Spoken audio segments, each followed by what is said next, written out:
Olá, seja bem-vindo a mais uma edição do programa Opinião. Nosso tema de hoje, reprodução humana. Convidamos para discutir o assunto o médico Julius White, especialista no tema. Ele vai falar sobre o desenvolvimento das pesquisas nesta área e sobre o desenvolvimento desta técnica aqui no estado do Espírito Santo. Dr. Julius White, seja bem-vindo ao programa Opinião. Obrigado pelo convite.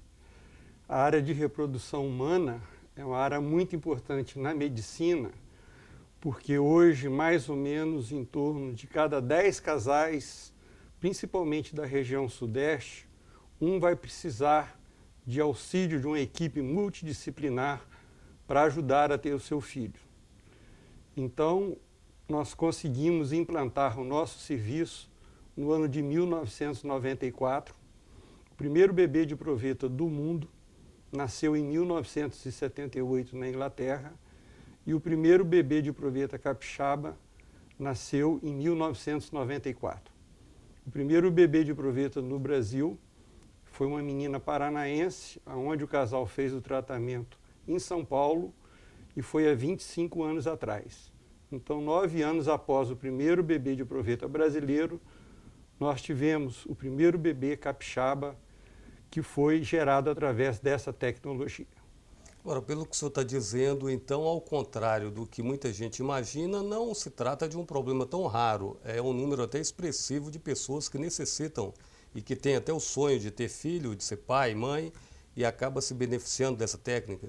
É uma técnica que veio ajudar muitos casais que até então não tinham solução para o seu problema.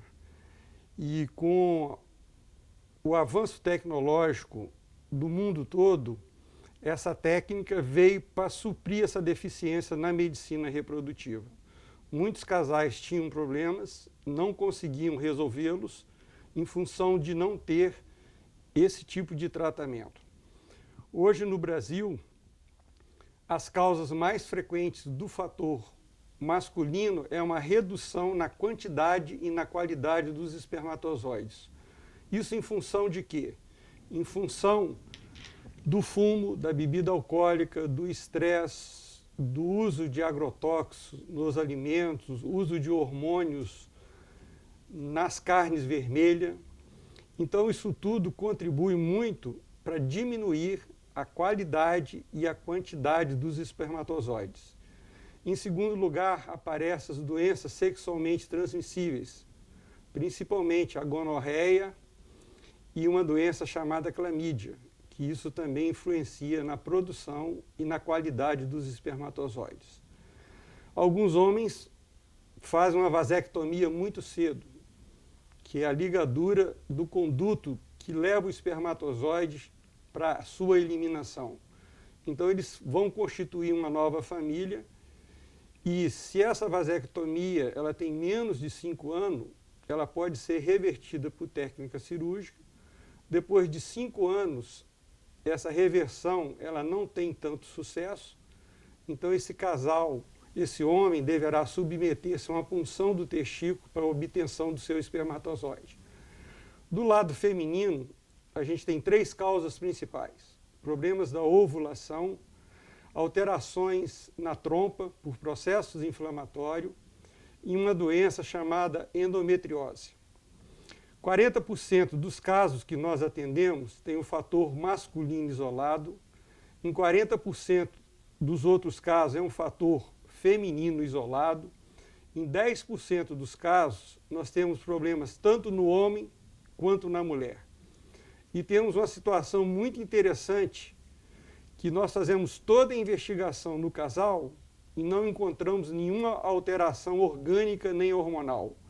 Esse casal tem uma vida sexual ativa e não consegue engravidar. A essa situação, onde a equipe multidisciplinar não conseguiu achar nenhuma dificuldade para o casal engravidar, nós chamamos de infertilidade sem causa aparente. Então, esse casal, sempre ele deve ser atendido por uma equipe multidisciplinar.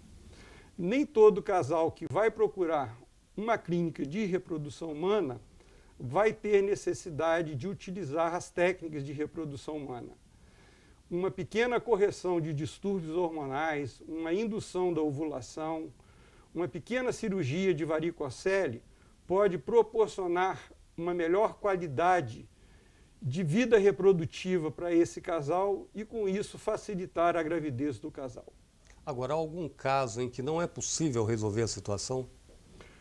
Hoje é muito difícil, porque a gente tem a doação de esperma, doação de óvulo e até a doação temporária de útero. Então fica assim muito reduzido casos que a gente não consiga realmente ajudar o casal. Agora, Dr. Julius White, eu queria que o senhor relatasse um pouco como que é todo esse processo, a pessoa que passa, muita gente está nos assistindo, de repente com um sonho, um casal, né, vontade de ter um filho, tal, o grande sonho da maioria das pessoas constituir uma família, e passando por uma situação dessa, até para título de informação, os caminhos, né? É um processo um pouco meio demorado, né? Inicialmente, o que é feito? Esse casal ele deve procurar uma clínica de reprodução humana, onde vai ser feito um diagnóstico, e ainda no Brasil, a maioria desse tipo de tratamento é realizado a nível privado. Mas nós temos uma ONG não governamental chamada ProBem, onde esse casal ele é submetido a uma avaliação, e esse casal, sendo aceito por essa organização, ele consegue comprar os seus medicamentos com 50% de desconto. Nós temos duas técnicas principais para ajudar o casal a engravidar. A primeira técnica chama-se inseminação intrauterina. O que significa isso? Nós vamos induzir a ovulação na mulher, ela tem que ter pelo menos uma trompa permeável.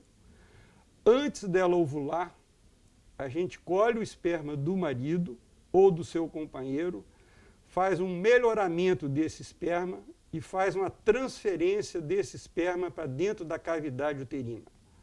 Com isso, nós estamos ajudando esse esperma a encontrar com o óvulo na trompa.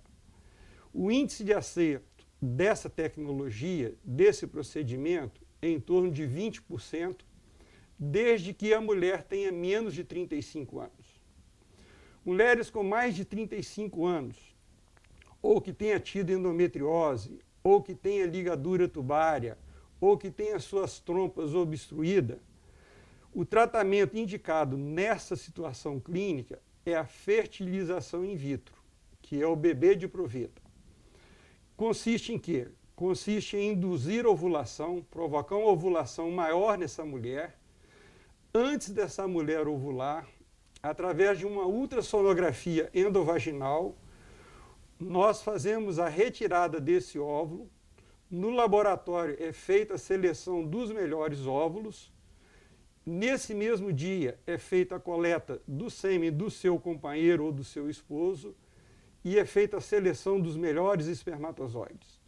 A nível de laboratório, é feito o encontro do óvulo com o espermatozoide. E isso vai resultar na formação dos embriões. A legislação brasileira, de 15 de dezembro de 2010, o que orienta? Mulheres de 20 até 35 anos, nós só podemos transferir 2 embriões. Mulheres entre 36 e 39 anos, nós só podemos transferir 3 embriões. Mulheres acima de 40 anos, a gente pode transferir até 4 embriões.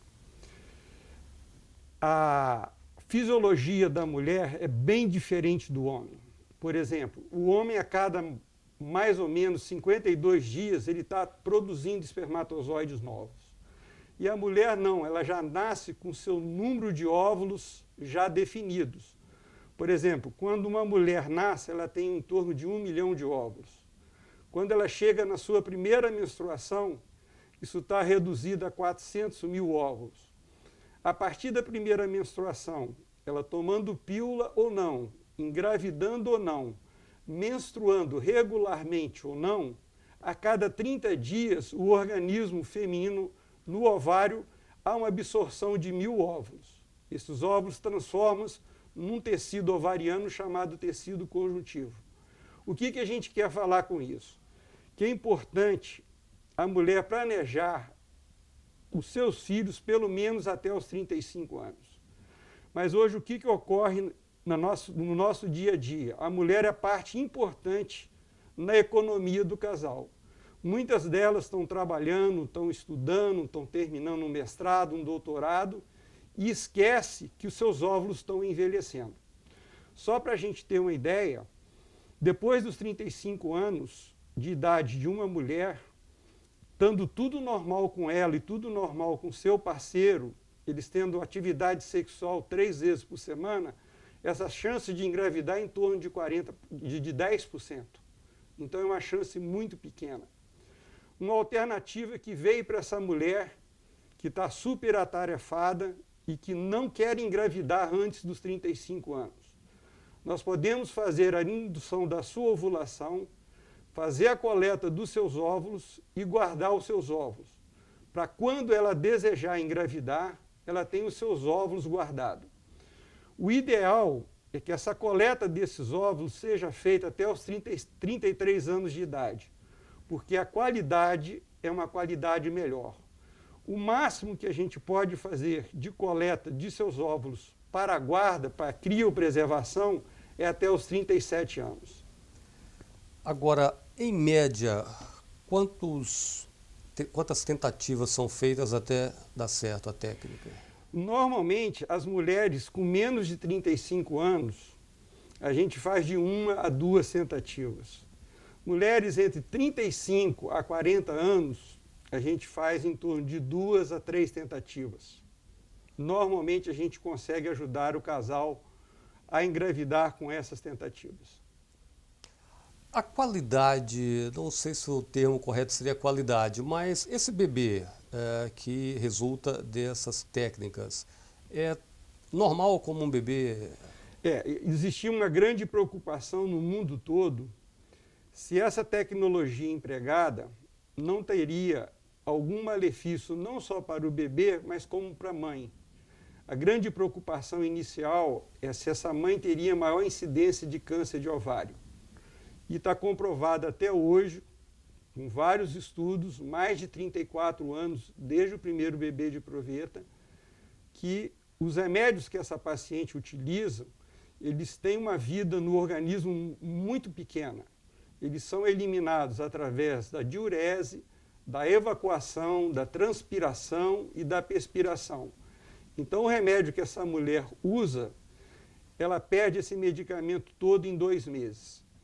Em relação às crianças nascidas dessa tecnologia, não aumentou e nem diminuiu as malformações. As malformações, elas continuam igual a um casal que tenha engravidado naturalmente. Alguns trabalhos isolados mostram que a tecnologia utilizada pode trazer algumas malformações menores nessas crianças, mas que não vai repercutir na sua vida adulta. Nós vamos para um rápido intervalo. Na sequência, voltamos com a entrevista com o médico Julius White, falando sobre reprodução humana.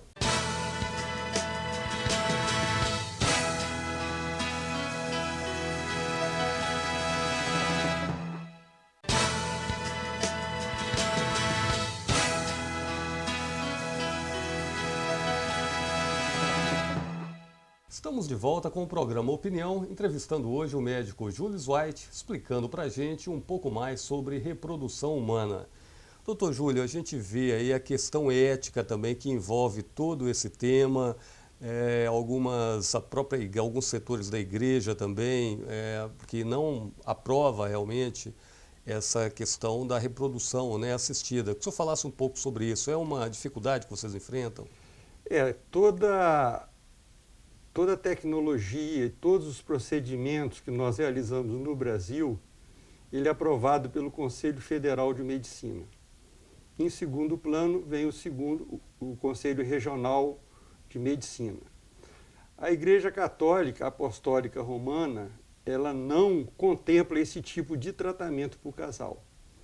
Se nós formos pensar, a Igreja Católica não contempla, não deixa que o casal use até método de contracepção simples, como a camisinha, como a pílula anticoncepcional, né? cada país tem uma legislação. A legislação mais rígida no mundo todo é a legislação italiana. A legislação, em segundo lugar, é a legislação alemã. A brasileira fica entre terceiro e quarto lugar. E uma das legislações mais liberais para o tratamento do casal é a legislação espanhola. Então, a maioria, não só a espanhola, como a legislação da Inglaterra. Então, a maioria dos casais italianos, portugueses, procuram esses países para fazer esse tipo de tratamento. Porque cada país tem uma legislação específica que pode ajudar ou pode diminuir a chance desse casal conseguir fazer o seu tratamento. Especula-se que num tempo não muito longo será possível escolher, por exemplo, a cor do olho, a cor do cabelo, a cor da pele.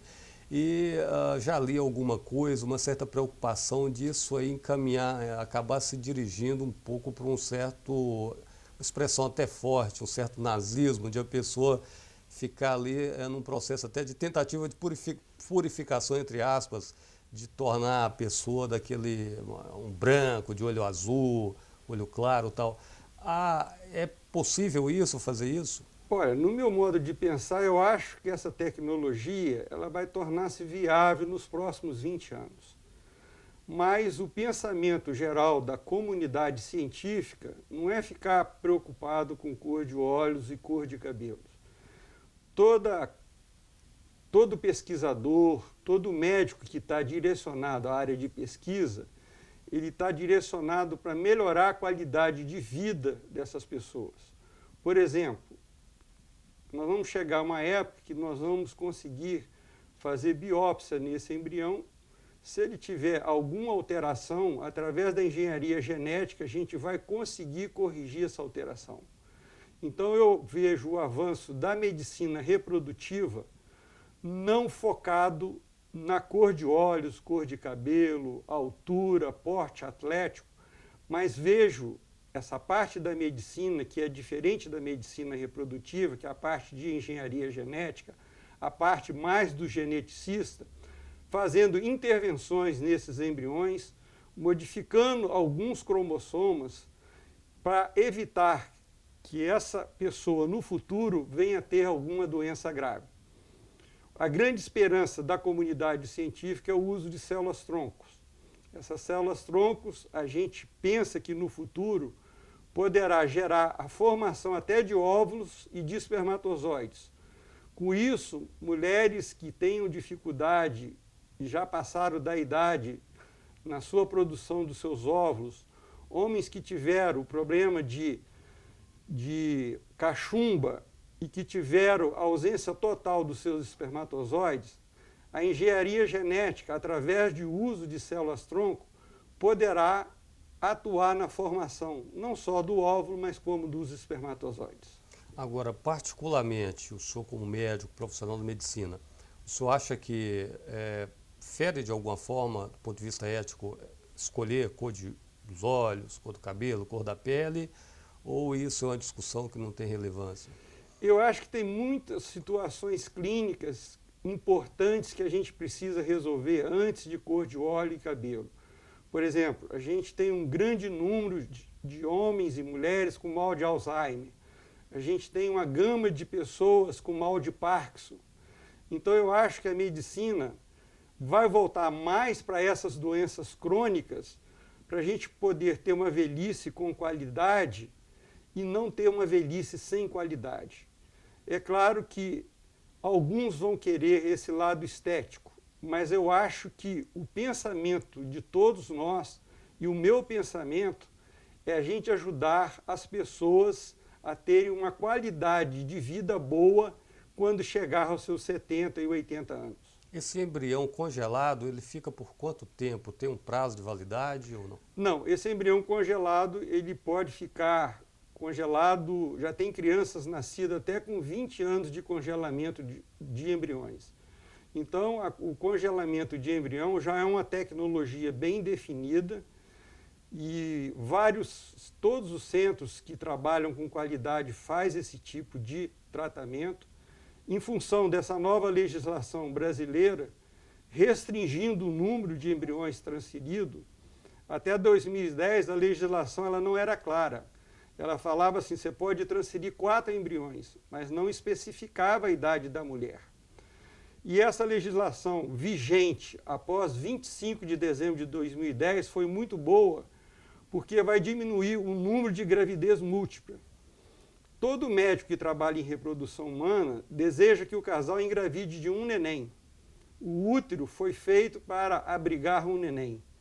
Quando esse útero tem 2 nenéns ou 3 nenéns, a gente tem partos prematuros, a gente tem essas crianças com algumas malformações, porque essa criança nasce muito cedo.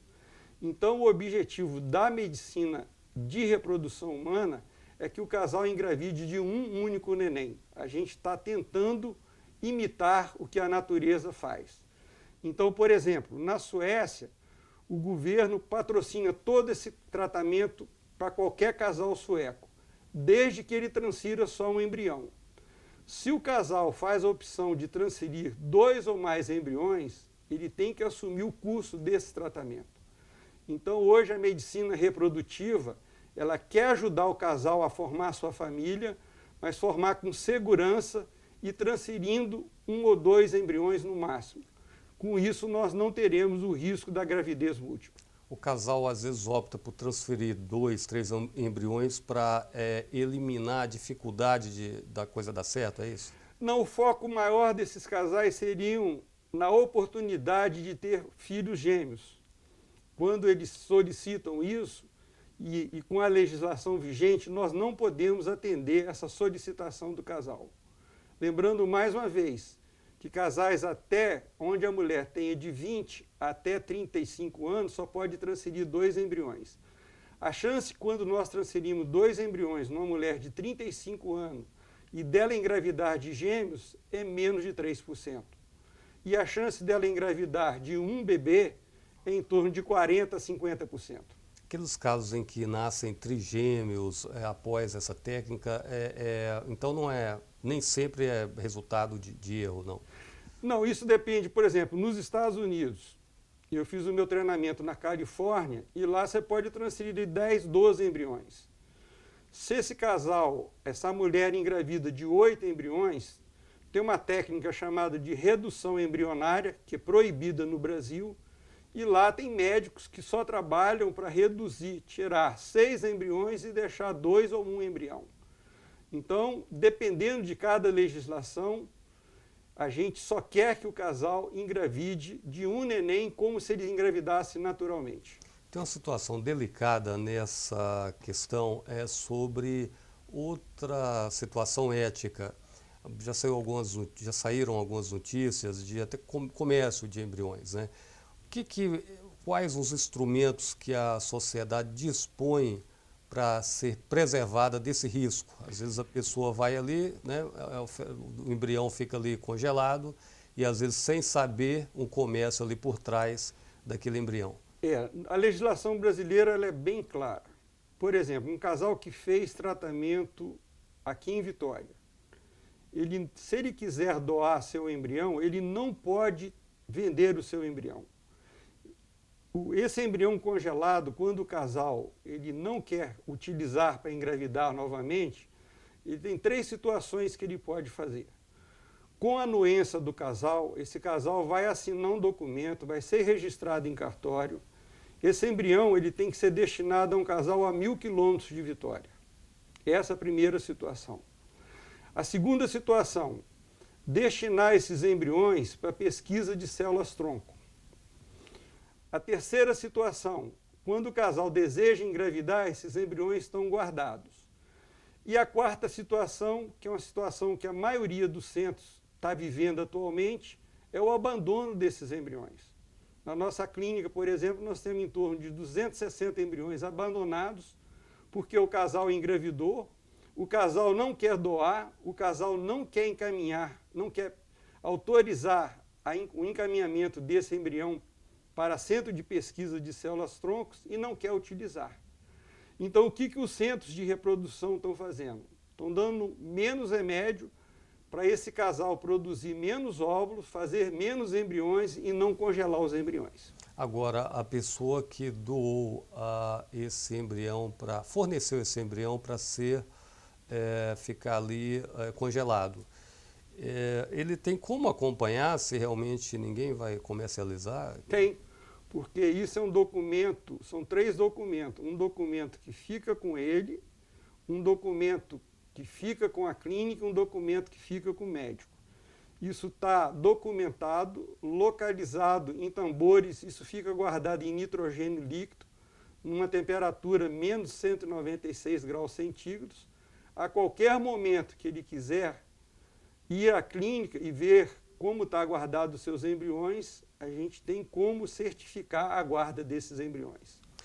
Doutor Jules, como é que está a situação do Brasil no investimento dessas pesquisas? As universidades tem muito que investir ainda ou só acredita que o Brasil já investe numa proporção boa nessa área? Eu acho que o Brasil, de uma maneira geral, na área médica, investe muito pouco em pesquisa. Não só na área de reprodução, mas em qualquer área médica. O Brasil fez um caminho inverso. A reprodução humana teve progresso no Brasil porque a iniciativa privada tomou a iniciativa de montar esse serviço.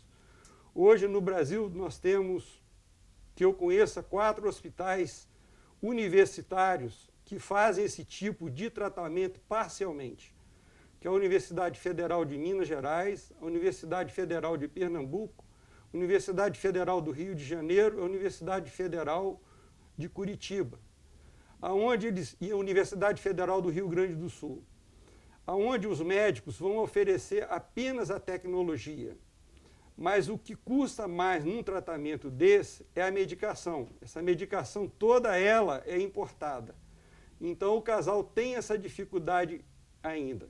Então, no meu pensamento, o governo deve investir nas instituições federais para proporcionar que esses casais menos favorecidos economicamente tenham chance de ter o seu bebê.